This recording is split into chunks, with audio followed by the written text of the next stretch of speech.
Hi, Paul.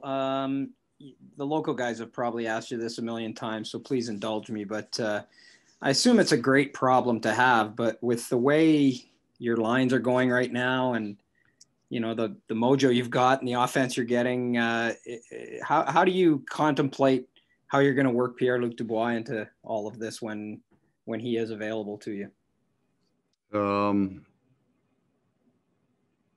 So we're kind of mindful of the fact that we're somewhere between 7 and 14 days away from having to deal with that, and a bunch of things may change. And then you would look at things that you really like, right? Not wanting to disrupt that. So you're going to find a spot. I got a spot for him if everybody's healthy, if all the lines are playing well. I've got an idea where he goes. If one of the lines is struggling, I've got an idea where he goes. So we'll kind of just get to the day that he's back on the ice, get him back up to speed, and then whoever's going will stay together, and whoever needs some help, that's probably where he'll go. We'll go next to Ken Weeb from Sportsnet. Go ahead, Weaver. Afternoon, Paul. Just what can you tell us on the housekeeping side? Guys who were absent, and it sounded like Nate Thompson got on a little bit earlier for the practice. Yeah, he skated this morning kind of for the first time, but he's still an IR player. The rest of them are all maintenance. They'll all be on the ice tomorrow. And we'll go next to Paul Friesen from the Winnipeg Sun. Go ahead, Paul. Thanks, Gregor. Paul, what's it like to see the virus kind of touch a coaching staff now and the fallout that resulted from that? Yeah, we've, I think the first time, we dealt with it here, you realize that you got to do everything you possibly can. It's not even so much, obviously, you don't want to catch the virus, but you also want to be able to come to work if somebody around you has. So we're really paranoid about that idea, kind of being in the proximity group where you're testing negative, but because you spent too long talking to a guy without a mask, you don't get to go to work. So yeah, we're heavy on the masks and we're heavy on the hand sanitizer, and we don't like to sit around each other more than 15 minutes at a time. We'll go next to Jeff Hamilton from the Winnipeg Free Press. Go ahead, Jeff. Hey, Paul, I was looking through the schedule and I noticed that this stretch of days between games is the second of 3 times this season where you'll have at least 3 days off, with the other break actually coming after that 4-gamer against Calgary. Yeah. So the rest of the season, essentially after, early February, you'll have a max of 2 days before games. And correct. That's just a roundabout way of asking you, do you have to change your philosophy with practice and how you use it effectively? Well, like game-like situations, right? That's what we always like to practice. And the problem with that's 5-on-5. And that usually means that's a lot of contact. So you got to figure out a way to get the game-like pace in your practice, to get that game feel without running heavy drills. So video, maybe, I think all teams will rely more on video for the heavy component of your teaching. And then you'll use your practice for as much about maintenance, recovery, and speed as anything else. So you're just not going to see a lot of battling by any team. I think we want to practice fast and it'll be short duration. And you want the intensity level high. You're just not going to have the physical intensity. Like when we were stepping out in the ice as coaches going out there, it felt like, it was fairly close to 10 days since you've had a real strong practice. So it's just not going to be any practicing time. And then when you get those blocks, Jeff, off, you're not going to be looking at those blocks as, hey, we can get the guys on the ice for 3 straight days. You're going to be looking at, rest and recovery on those days and trying to maximize that. So we would adapt our philosophy on the way you would practice a hockey team based on the schedule for sure. Go next to Kelly Moore from CJOB. Go ahead, Kelly. Hey, Paul. What impresses you more, that Nikolaj Ehlers, among the top 10 scorers in the NHL, is playing at least 2 minutes less per game than anybody else who's on that list, or the fact that he's the only player in the National Hockey League that's in double digits in the plus-minus category? So which one would be the more impressive in your opinion? The plus-minus. And I know I understand the value of the stat, right? That it doesn't tell you as much as you think it does, but at the same time, it tells you something, right? So one of the advantages that we have here, and it's kind of the way that we're structured, is that they can play almost third line minutes, which is in that kind of 14 to 16 minute range. And then Nikolaj is going to get some power play time, but he's clearly not a third line player. So he has an advantage there. I mean, you go back, there's a lot of highly skilled players that put up an awful lot of points coming off the bench third. The thing that impresses me the most about Nikolaj is how far along in his development I think he's come in, let's say, 6 months of a normal hockey season. So he went on a stretch at the before the pause, where he'd gone almost 2 months kind of without scoring, and went into the bubble and looked like a different player, and then has come out of it and jumped off. So we feel he's turned pro. As we said, he's not a guy that we come to the rink about based on his start, where we're wondering what kind of player he's going to be tonight. He's playing with two really good players that he can really maximize what he's good at, that dynamic skating. Those other two guys are so smart. They get to the right holes. They defend very, very well. So he's not hemmed in his own end.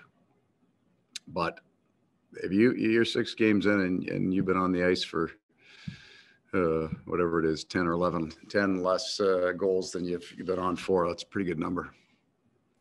We'll go next to Brian Munz from TSN 1290. Go ahead, Munzie. Paul, just I guess a thought on Cole Perfetti skating with you today, and what caught your attention with getting him involved, and just why was today a good day to get him around the team? Well, he had to come in and he had to quarantine, and then we wanted to come out and get his feet wet with the Moose. And some of it has to do with the numbers that we have up here. And we knew on this block that we wouldn't have everybody skating on day 2. So yesterday was a mandatory day off. So we knew there would be a spot. I wanted him to come up, and I didn't necessarily wanted to see him in the taxi squad, as it's called, the extra skaters. Wanted to see him with the big fellows to get up and down the ice.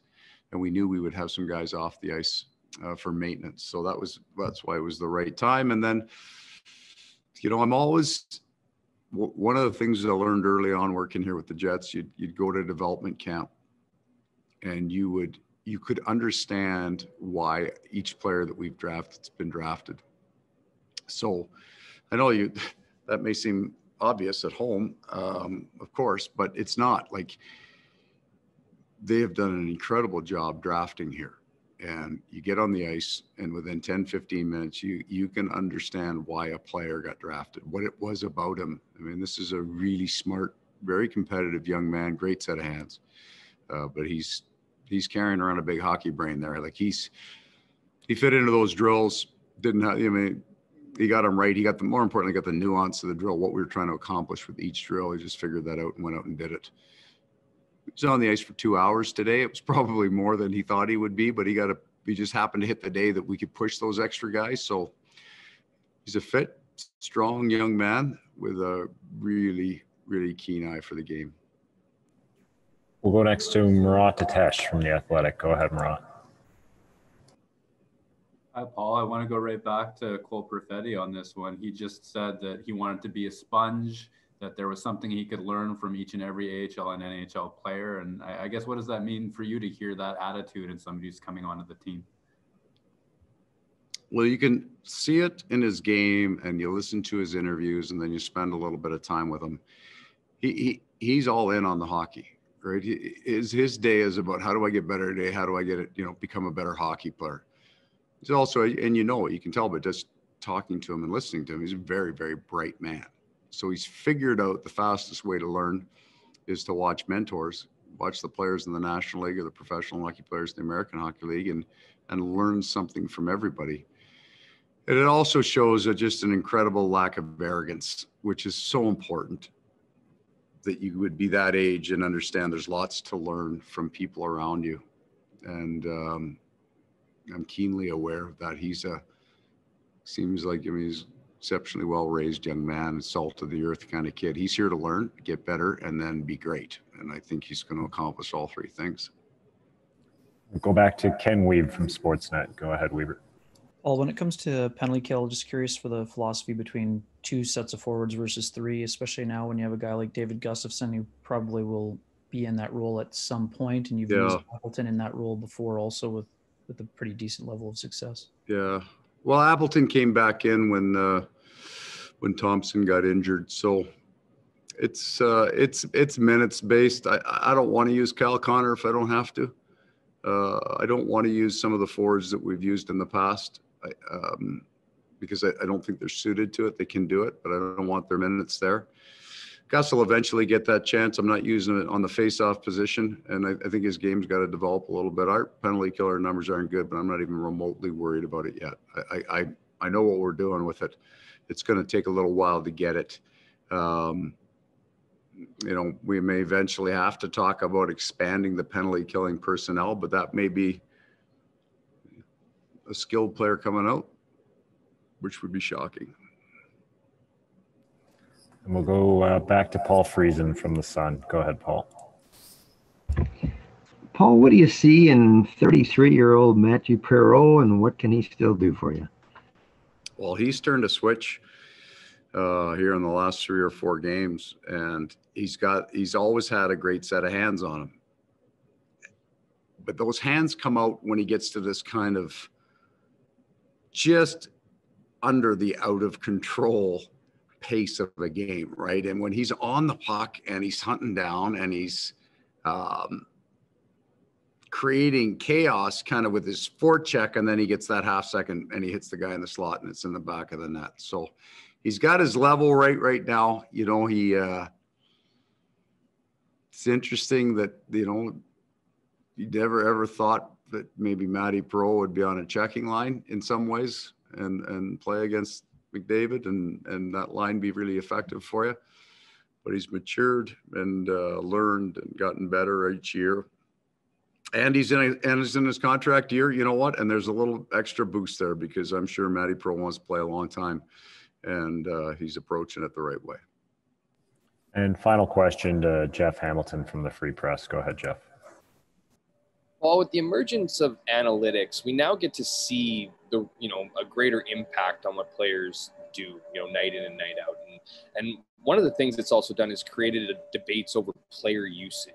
And I'm curious, when you look at a guy like Nick Ehlers, who, analytically is leading your team, in a number of different important categories. People make the argument that should he be playing more time than a guy like Mark Scheifele, who currently at this point, logs on average, a decent amount more time every game. And so I've had this debate with a group chat of mine where it was, is there a sweet spot that a player gets those usage numbers or gets those analytics numbers based on the amount of ice time, or should they warrant more responsibility based on their numbers with what they have? So I would ask this question, and it would be, do you like the players' analytics? So we would say that Nikolaj Ehlers is close to the top of the league in scoring.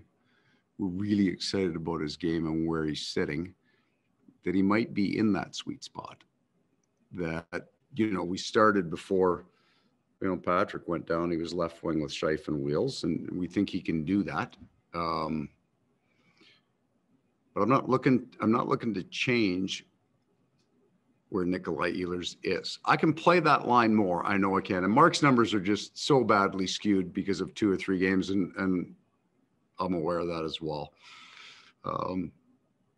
If you come off the bench third and you're a skilled player, you're going to put up points. So I'll just make this argument. It's not an argument. You go to take a look at last year at the 2 lowest minute games that Nikolaj Ehlers played. I think they're both going to be under 12 minutes. And I'm not advocating them to play Nicky under 12 minutes, and I believe he had 6 points in those 2 games. So some of this isn't about, hey, the guy that's playing the best plays the most. You say, maybe take the guy who's playing the best and find a weakness on the other team. And that's where the real advantage comes. So take a Mark Scheifele and you're willing to saw off with his line at times, play him against others, they can just break even. I'm fine with that. And that's in function of what Adam Lowry's line has done so well for our team for the last few years, is he's gone and sawed off with some good lines. You know, it's where Patrick scored his 44 goals from. It's where Jeff Skinner won his Calder Award. I mean, there's a place there that you can find an advantage, and Nicky's really good at it.